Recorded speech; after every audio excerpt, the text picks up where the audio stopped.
The moment he slid that termination paper across the table, I felt my whole body go cold, not because I was losing my job, but because I knew someone wanted me gone. That's the part ones still remember most, the coldness. Not anger, not panic, just cold. Like someone had quietly opened a window inside my chest and let the winter wind sweep through. I sat across from my boss, Daniel, in his glass-walled office, the one with the overpriced modern art and the fake plant that looked too glossy to be real. The door was closed, but I could see curious eyes peeking from behind cubicle walls outside. Everyone pretended to type, but they were listening. They always did. The papers on his desk looked too white, too final. Daniel didn't look angry. He looked disappointed. That hurt more. "Emily," he sighed, taking off those gold-rimmed glasses he only wore when he wanted to look serious. "We have you on camera. Just sign. Let's make this easy." Camera. That word rang in my ear like a warning bell. I opened my mouth, but no sound came out. My throat felt tight, like someone had wrapped a string around it. "What camera?" I finally whispered. Daniel slid a tablet toward me, face down. And even before I flipped it over, even before I saw anything, I knew someone had been waiting for this moment. Someone had set me up. But the strangest part? The footage he showed me, the one where a woman shaped like me took a tiny silver envelope from the company safe, didn't even feel shocking at first. It felt intentional. Like it had been rehearsed. Daniel didn't yell. Didn't accuse. Didn't shout like I'd expected a boss to do if an employee stole a client payment. He just folded his hands and said the line that would echo inside me for weeks. "It's better if you don't fight this." Better for who? I walked out of that office with my box of personal items, my half-dead desk plant, and the kind of numbness that doesn't hit all at once. It sinks in slowly, like ink spreading through water. Outside, the winter air felt sharper than usual. My hands shook. My thoughts tangled. And even then, even shaking and humiliated, I still couldn't make myself believe it. I had been in that company for 4 years. For quiet, hardworking years. You don't just wake up one morning and become a thief. But someone wanted me to look like one. And the worst part? I had no idea why. Not yet. Before everything fell apart, my life was simple, predictable. Not glamorous, not dramatic, just steady in a way I had grown to treasure. I lived in a tiny apartment above a bakery. Every morning, the smell of warm croissants drifted through my window before my alarm rang. I'd make a cup of cheap coffee, stand at the window, and watch the city wake up, delivery trucks rattling by, kids dragging backpacks, birds fighting over crumbs on the sidewalk. I liked the quiet. Quiet feels safe when you grow up in a world that wasn't. Work was my constant. A small but respected real estate office where I handled paperwork, met clients, and did everything from organizing Daniel's calendar to calming down anxious homeowners. The kind of job people forget exists, but the kind that keeps everything running. My coworkers were an assorted bunch, but there were 2 people I thought I understood well enough. Daniel, my boss. Older, polished, always patient. He and his wife, Claire, were the kind of couple you instinctively liked. She used to bring pastries to the office sometimes, laughing that Daniel wouldn't touch them because he was counting carbs again. He wasn't just my employer, he was someone I respected. And then, there was Lena. She joined the office a year after me. Bright lipstick, 2 loud heels, the type who always arrived late but somehow still managed to look put together. She wasn't unkind, just sharp in a way that made people cautious. She laughed too loudly, flirted too easily, and watched everyone a little too closely. But the thing about ordinary workplaces is, you settle. You accept quirks. You adjust. You get used to people. And I got used to Lena. We weren't friends, but we shared coffee breaks and complained about clients. She'd steal my highlighters and call me normal. Completely normal. Nothing, absolutely nothing, suggested she'd one day be the reason I'd lose my job, my reputation, and the quiet little life I had built. Looking back now, the first sign wasn't dramatic. It was small. Almost forgettable. 2 weeks before I got fired, I noticed someone had gone through my desk drawer, but nothing was missing. My pens were crooked, my notepad was upside down, and the peppermint tin I used as stress candy was open, though I never leave it open. I thought maybe I'd done it without realizing. Maybe I was tired. We were preparing documents for a big client, a private investor who preferred anonymous transactions. The kind involving sealed envelopes, signatures, and extra caution.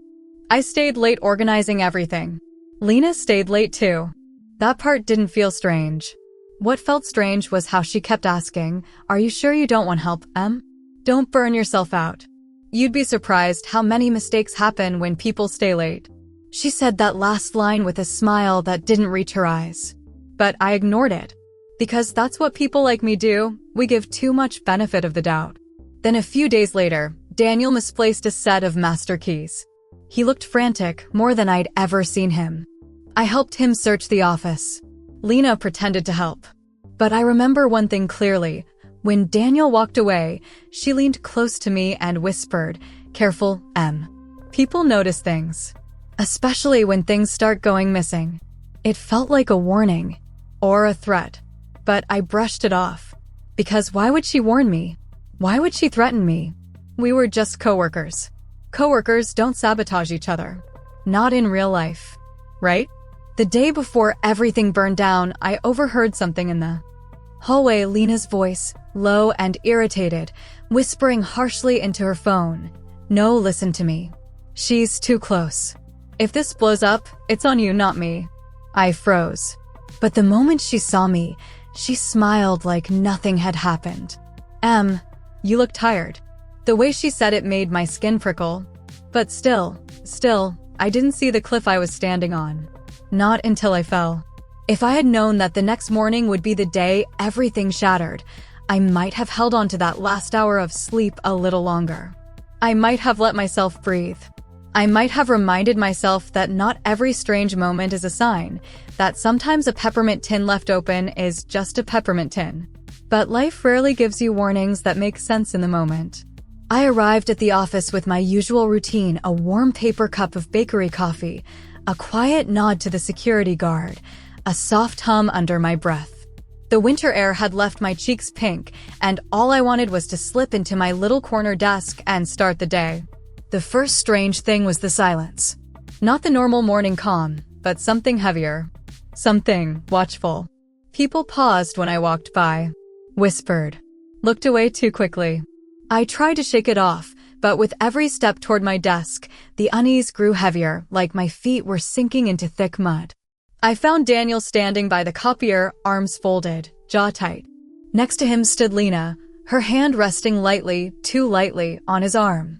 Her nails were painted bright red that day. I remember because that red flashed in my nightmares for weeks. Daniel cleared his throat when he saw me. "Emily, can I see you in my office?" For words. That was all it took for the ground to shift beneath me. I followed, my heart thudding too loudly in my chest. Lena stayed in the hallway, leaning against a filing cabinet, her smile small and satisfied. I didn't understand yet, but she did. She already knew how this was going to end.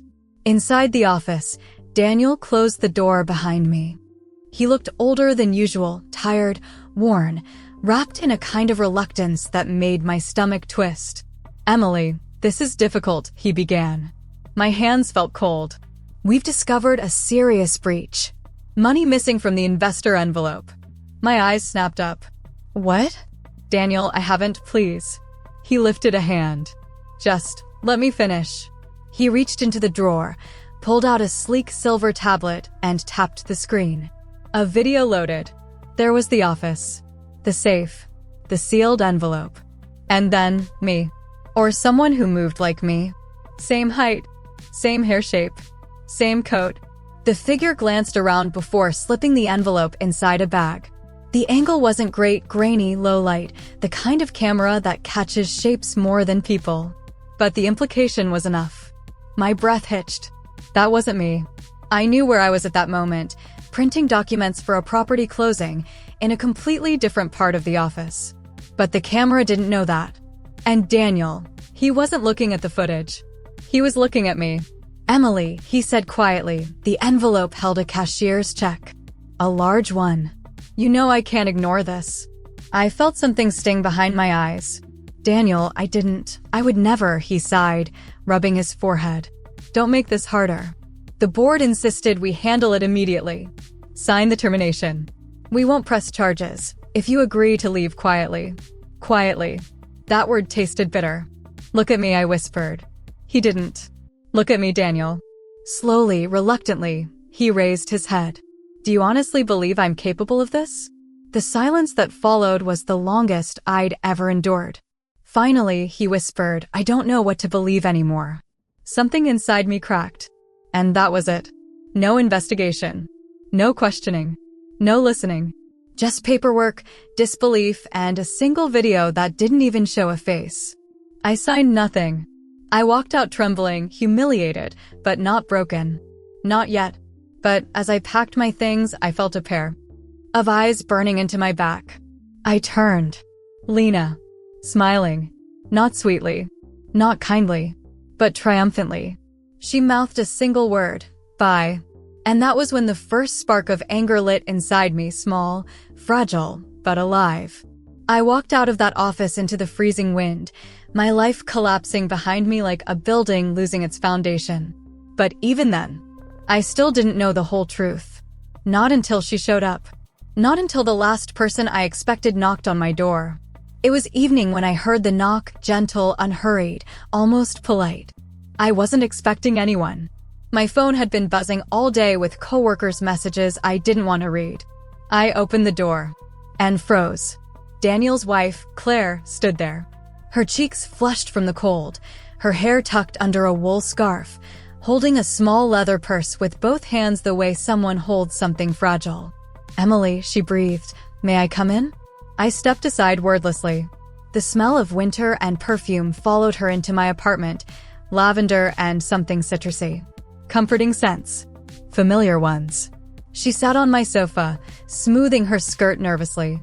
I'm so sorry, she whispered, eyes filled with something I couldn't quite name, guilt, worry, urgency. I sat across from her, still stunned. What are you doing here? She hesitated, then spoke the sentence that would turn my world upside down. I saw the security footage, the real footage. My heart stopped. The real? She nodded. Daniel only saw the edited clip. But the original file, the one stored on the main system. It shows everything. My hands trembled. Claire, what did you see? She swallowed hard, tears forming at the edges of her eyes. I saw who really took the envelope. My breath caught in my throat. She reached into her purse and pulled out a USB drive. You need to see what I found, she whispered. Because it's not just theft. It's bigger. Much bigger. And there, under the warm glow of my little living room lamp, she told me. Everything. The affair. The setup. The corruption. Everything I never could have imagined. Everything that had been happening behind closed doors, whispered hallways, and grainy cameras. And suddenly, the peppermint tin. The misplaced keys. The hallway whisper. The strange smiles. All of it made sense. Too much sense. Before Claire even pressed play, I could see the way her hands shook.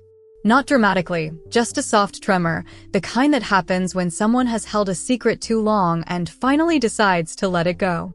She placed the USB drive on my coffee table like it was something delicate or dangerous. Emily, she whispered, I need you to prepare yourself. Those words alone chilled me. But nothing could have prepared me for what I was about to see. She opened her laptop, inserted the drive, and clicked on the file. It began just like the footage Daniel had shown me. The dim hallway, the small safe, the envelope. But this time, there were two camera angles. Claire had pulled the footage from the building's main server, not the low-quality internal feed. And in this footage, the woman walking into the frame wasn't me. It wasn't even close. Similar coat? Yes. Similar posture? Maybe. But the face was unmistakable. It was Lena. Her glossy red nails caught the light. Her hair swung just slightly when she bent down. She moved with a confidence, a smugness, I had never noticed until that very moment. She took the envelope, tucked it into her bag. Then, something even more damning, she turned toward the camera, looked directly into it, and smiled. Not a nervous smile. Not a mistaken smile. A knowing smile. A smile meant for someone watching. I gasped, a sound I didn't realize came from me until Claire put a hand on mine. "There's more," she whispered. She clicked to the next file. This one from the office hallway, taken a few minutes earlier. There was Lena, dragging my coat from the break room rack and putting it on. She clipped her hair. Way I usually did. She even mimicked my habit of checking both sides of the hallway before moving forward. Then she looked around quickly, slyly, and slipped a pair of cheap sunglasses onto her face. That was why the angle Daniel saw was just enough to confuse him. Just enough to look like me without being me. It was intentional. Calculated. A performance. My chest tightened with every second of footage. Not just from the betrayal, but from the realization that I had underestimated her completely. And then Claire clicked on the last file. This one was worse. Not violent. Not dramatic. Just deeply, painfully revealing. It showed Lena stepping into Daniel's office late at night. Past office hours. The lights were dim, but the camera caught enough. She wasn't wearing her coat anymore. Her lipstick looked smudged. Her hair was messy. And then, Daniel walked in. He didn't push her away. He didn't tell her to leave. He held her. Held her in a way a married man should never hold someone else. Then, right there, on camera, Lena whispered something into his ear. Claire leaned closer, her voice small. I enhanced the audio. "You need to hear this part." She clicked a button and the audio played, faint but clear enough. Lena's voice, "I'm telling you, she's a problem.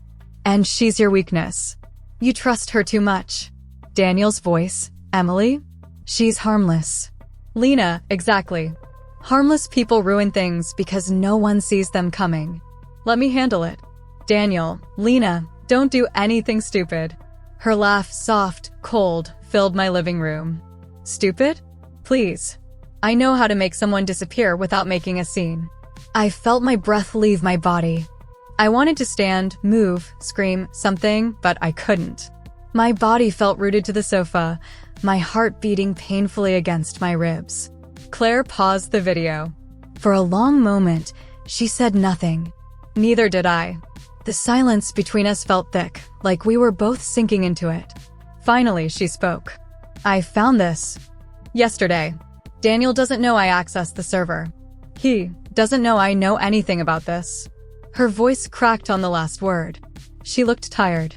Tired in the way only a betrayed woman looks, a way I suddenly recognized all too well. I swallowed, my throat tight. "Claire, why come to me?" She closed her eyes, took a slow breath, and answered, "Because Daniel is lying to me, just like he betrayed you. And if I don't help you clear your name, then I'm choosing him over the truth. Over myself. Over what's right." Her eyes filled with tears she didn't wipe away. "I won't let him or that girl destroy someone innocent just because they're having an affair and need a scapegoat. Not you. Not anyone." Something inside me trembled at her words, gratitude, disbelief, relief. But underneath all that, something else stirred, anger. Not wild anger. Not reckless anger. A calm anger. A grounded anger. The kind that comes after you finally, fully understand the truth. I whispered, "What do you want to do?"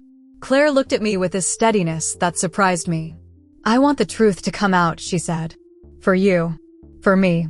For everyone." She closed her laptop carefully, almost tenderly. "And Emily, once the public consequences start, once this becomes bigger than the office," she took a deep breath. "You need to be ready." That night, after she left, I sat in silence long after the door clicked shut. My tea went cold. My hands felt stiff. My thoughts twisted like tangled wires. I replayed the footage in my mind. The coat. The envelope. The smile. The whisper. The way Daniel held her. I kept thinking, how did I not see it? How close was I to losing everything? And how long had they been planning this? But another thought rose slowly, steady. Sure, they underestimated me. And that was their biggest mistake of all. That night, sleep never found me. I sat on the edge of my bed with my laptop open, the footage replaying again and again until the glow of the screen felt like a silent witness to my unraveling thoughts. Every time Lena smirked into that security camera, something hollowed a little deeper inside me. But beneath the ache, another feeling began to grow. A slow-burning steadiness. A quiet resolve. It wasn't revenge, not the wild, destructive kind. It was something simpler, cleaner, truth.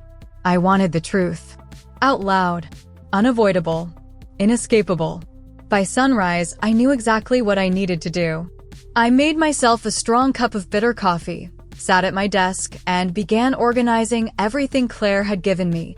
The unedited security footage, the hallway footage with Lena wearing my coat, the audio-enhanced clip, the timestamps, the metadata that proved none of it had been altered.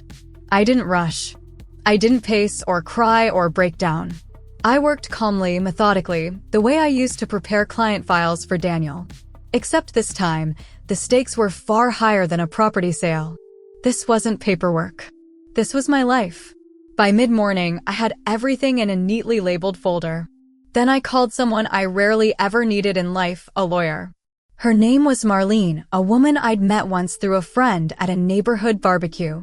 She had a sharp tongue, faster wit, and a warmth that hid behind sarcasm like a shield. When she picked up, the first thing she said was, "Emily, you never call." "Who died?" "My job," I whispered. "And possibly my reputation." The line went quiet for a moment. "Where are you?" "Home." "Stay there," she said. "I'm coming over." 30 minutes later, she was sitting on my couch with her black-rimmed glasses perched at the end of her nose, her expression sharp and focused. "Show me everything," she said. So I did. I showed her the edited clip Daniel used to fire me. Then I showed her the real footage. The hallway clip. The audio. The timestamps. Claire's email explaining how she accessed the server. When the screen went dark, Marlene let out a long whistle. "Oh, honey," she murmured. "This isn't just wrongful termination. This is conspiracy." I swallowed. The word felt heavy. Too big. "Is it really that serious?" She turned to me, eyes firm. "You were framed. Purposely. And your boss knowingly fired you without confirming facts because he was trying to protect his affair from blowing up." That last sentence felt like ice in my veins. "Emily," she continued, voice gentler, "this isn't a workplace misunderstanding. This is a cover-up." I stared at the blank TV screen, my reflection faint, ghost-like. "So what do I do?" Marlene leaned back, cracking her knuckles. "You let me handle the legal part. As for you, you'll need strength. And patience. And the will to let this unfold publicly." Publicly. The word scared me. "I'm not looking for revenge," I murmured. She smiled softly. "I know. You're looking for justice. That's different." Then she added, "But justice rarely stays quiet." That afternoon, there was another knock on my door. I thought it was Marlene returning, maybe with papers to sign, more questions to ask, but when I opened the door, my breath caught.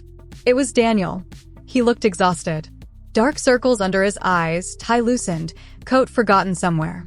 He held his car keys in one hand and ran the other hand through his hair like he'd done it 1,000 times already that day.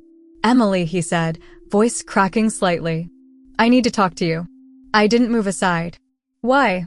His jaw tightened. "Because Claire knows. And she's furious. And she told me she came to see you." I stayed silent. He continued, his voice strained. "She showed me something. And I don't know how to even begin, Daniel," I said quietly. "You fired me without asking a single question." His eyes closed, his shoulders sagging. "I know. You believed I stole from you. I know. You trusted her more than you trusted the person who worked beside you for years." He swallowed hard. "Yes." The apology in his expression was unmistakable, but that didn't make it easy to accept. "She manipulated me," he whispered. "She convinced me," she said. "She said what?" I asked, my voice trembling slightly. "That you wanted my job. That you were obsessed with earning my approval. That you had feelings for me." I stared at him, stunned. "What?" He nodded miserably. "I didn't believe it at first. But she kept planting seeds, twisting things. And when she showed me the footage, you chose the convenient truth," I said softly. He looked down at his hands. "Yes, I did. There was such deep shame in his voice that for a moment, I almost felt sorry for him. Almost. But then I remembered the footage, the whispers, the code, the smile, and I stepped back from the door. "What do you want from me, Daniel?" He looked at me with eyes that had run out of excuses. "To help me fix this." I shook my head. "This isn't yours to fix alone." He blinked, confused. "You didn't just hurt me," I said. "You hurt your wife, your company, your integrity, and you helped someone sabotage me to protect your secrets." He flinched. "Emily, please no," I said quietly. "You need to face what you allowed, and I need to let the truth unfold." The door remained between us, a physical reminder of everything that had broken. He nodded slowly, realizing I wasn't going to save him. "Claire said you had evidence." "I do. And you're going to use it?" "Yes." He exhaled shakily. "Then, I suppose I deserve whatever comes next." He stepped back. And for the first time since this entire nightmare began, I felt something shift inside me. Not relief, not triumph, but certainty. This wasn't about destroying Daniel or punishing Lena. This was about reclaiming my life, my voice, my truth, my dignity. And once a person decides to reclaim those things, there's no going back. For the next 48 hours, everything moved with a strange, controlled momentum, like the world had slowed down just enough for the truth to find its voice. Marlene filed a formal wrongful termination claim, then a defamation notice, then a demand for an internal investigation with an external auditor. It wasn't loud. It wasn't dramatic. It was precise. And when precision meets guilt, guilt starts to sweat. I didn't step foot in the office. I didn't send angry texts. I didn't post hints online. I just let the truth stand where it needed to stand. The collapse began on a Tuesday morning. I wasn't there to witness it in person, but 3 coworkers, people I had quietly helped for years, people who didn't forget small kindnesses, sent messages that painted the picture clearly. 8:17 a.m. from Mia. "Emily, something big is happening. HR called an emergency meeting. Daniel looks pale." 8:22 a.m. from Raul. "A lawyer is here. People are whispering about security footage." 8:31 a.m. from Tara. "Lena's crying in the hallway. Her mascara is running everywhere." That last text gave me a strange, quiet chill. Not satisfaction. Not pleasure. Just closure pulling up a chair. By 9:10 a.m., the entire staff had been asked to gather in the main conference room. Normally, that room was used for client presentations, sleek, polished, filled with the soft hum of a projector. But that day, it was a courtroom. Daniel stood at the front. Claire sat beside him, her expression unreadable. HR flanked one side. The investigator flanked the other. And Lena sat in a chair off to the side, face tight and red, the tension in her body so visible that everyone instinctively leaned away from her. The room smelled of stale coffee and expensive perfume. Daniel cleared his throat, the sound strained, brittle. "Thank you all for coming. We need to address several serious concerns." Dead silence. Not the comfortable silence of colleagues. The kind that comes before thunder. He continued, "It has come to our attention that the termination of an employee last week, Emily, was based on incomplete and manipulated information." Whispers erupted immediately. Claire lifted her hand and the room fell silent. "The original security footage was recovered from the building's main server," she said calmly. "And it makes clear that Emily was framed." Another wave of murmurs. Lena clenched her jaw, eyes darting to the door like she was calculating escape routes. The investigator stepped forward. "We have reason to believe that internal camera files were accessed and altered from a workstation using Lena's credentials." All eyes snapped to her. She shook her head sharply. No, I didn't. Someone must have. Please wait until we finish," the investigator said, voice firm. Then Daniel did something no one expected. He admitted the affair. He didn't soften it. He didn't hide behind excuses. He stood in front of his employees, his kingdom, and said, "I allowed a personal relationship with an employee to cloud my judgment. I trusted the wrong person. And because of my negligence, an innocent woman was fired and publicly humiliated." The room went still. Someone gasped softly. Others simply stared, their entire perception of the man unraveling in real time.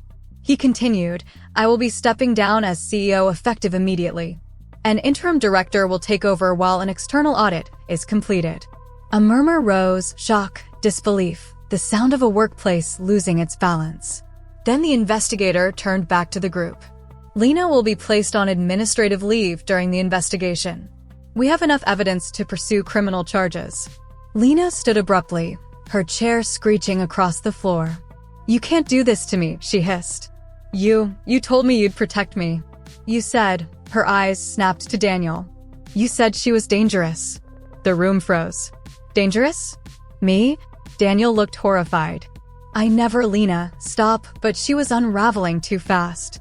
"You trusted her more than me," she screamed. "Everyone liked her. Everyone always liked her." Her voice cracked. "She didn't even try. She just walked in here with her quiet little outfits and her stupid, nice smile and everyone treated her like she mattered." People shifted uncomfortably. The truth hit the room like a stone dropped into still water. This wasn't about theft, or jealousy, or ambition. It was resentment. Raw, festering resentment. Toward me. Toward my simplicity. My calmness. My existence. The investigator placed a hand on her arm, but she jerked away, tears streaming down her face. "You all think she's perfect," she sobbed. "But she's not. She's nothing." "She's enough," Claire said sharply. Her voice sliced through the chaos like a blade. And for the first time, everyone saw her not as Daniel's wife, but as someone powerful in her own right. "This ends now. Emily didn't deserve any of this." Silence. Heavy. Final. Lena collapsed into her chair, trembling.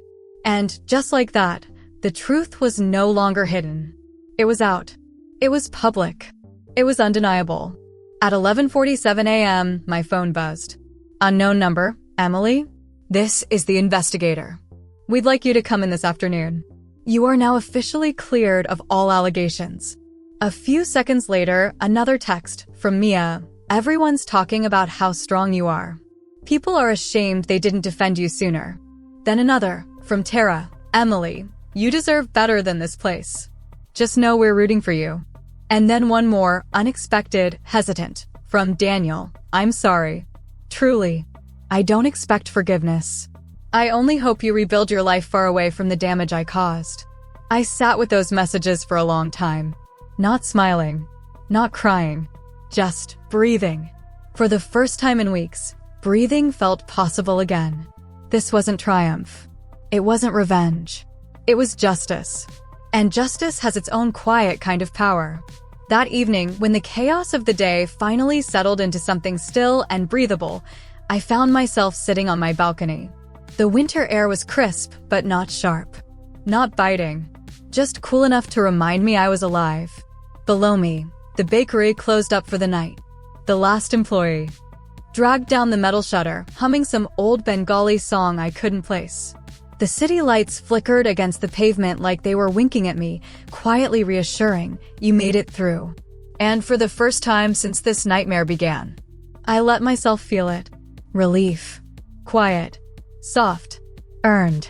My life wasn't put back together, not yet, but the pieces were finally within reach. 2 days later, the company sent out an official internal memo. I wasn't there to see the reactions, but people didn't keep quiet. Lena was terminated effective immediately. The police opened an investigation into document tampering and fraud. Daniel formally resigned and surrendered all leadership authority. My name was fully cleared in writing. The company issued a public apology. The email was long and formal, but one sentence felt like sunlight after a long storm. "We deeply regret failing to protect an innocent employee who served this company with integrity." When I read that line, my hands trembled, not with anger or grief this time, but with the slow, steady unraveling of months of guilt that never belonged to me. That evening, Claire returned to my apartment. She didn't knock nervously this time. She didn't look frightened or fragile or hesitant. She looked free. When I opened the door, she offered a small, tired smile. "May I come in?" "Of course." She stepped inside, unwrapped her scarf, and sat on the same couch where she'd shown me the footage. But the woman sitting there today felt different, lighter somehow, like she'd set down a weight she'd carried too long. "I told Daniel I'm leaving," she said softly.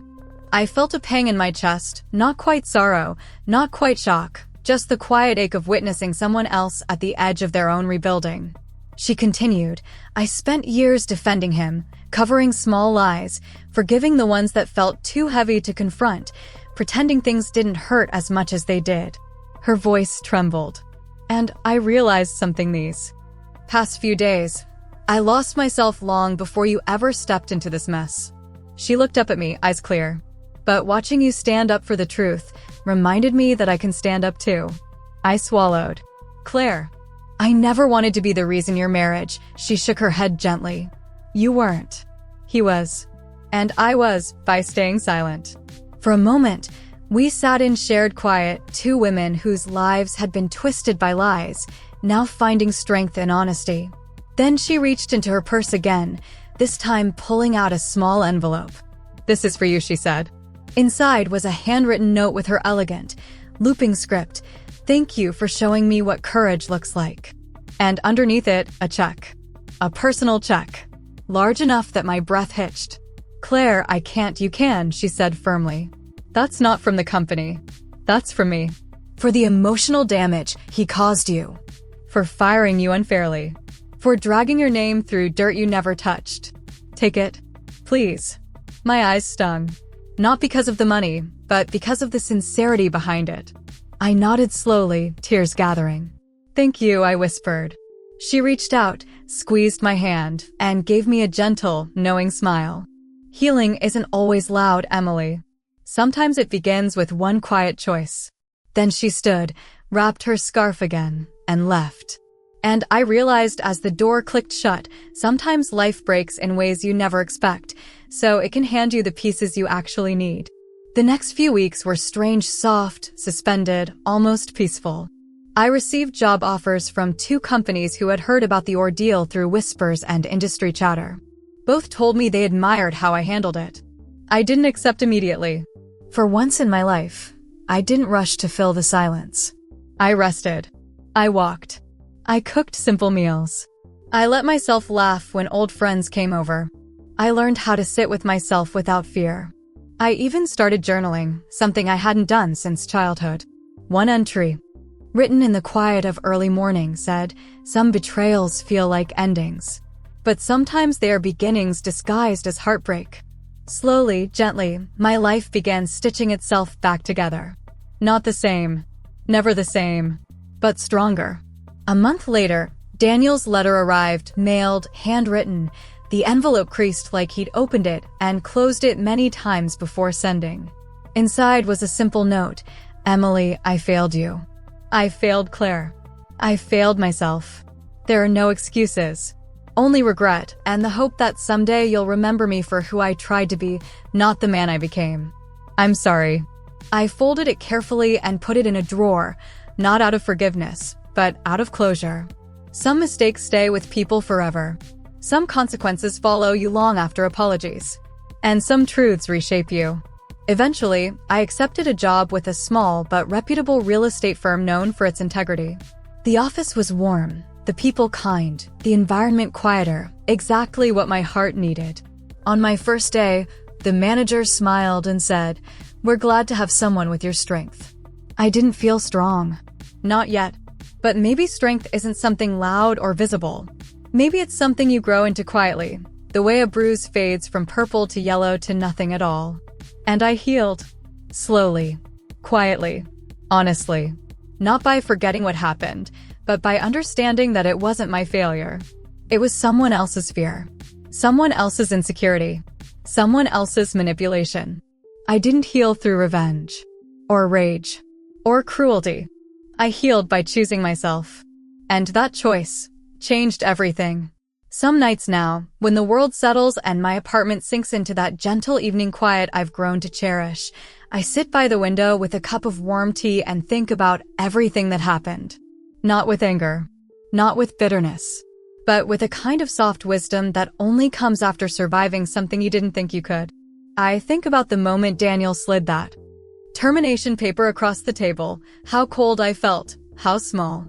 I think about Lena's red nails in that grainy footage, the way she mimicked my walk, my coat, my habits, how deeply resentment can burrow into a person without anyone noticing. I think about Claire, the woman who chose truth over comfort, courage over silence.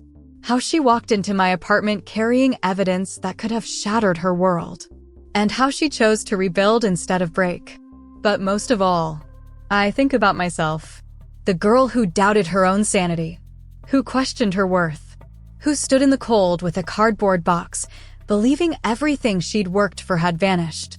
I want to reach back to her, to that version of me, and say, you don't lose your value just because someone else can't see it.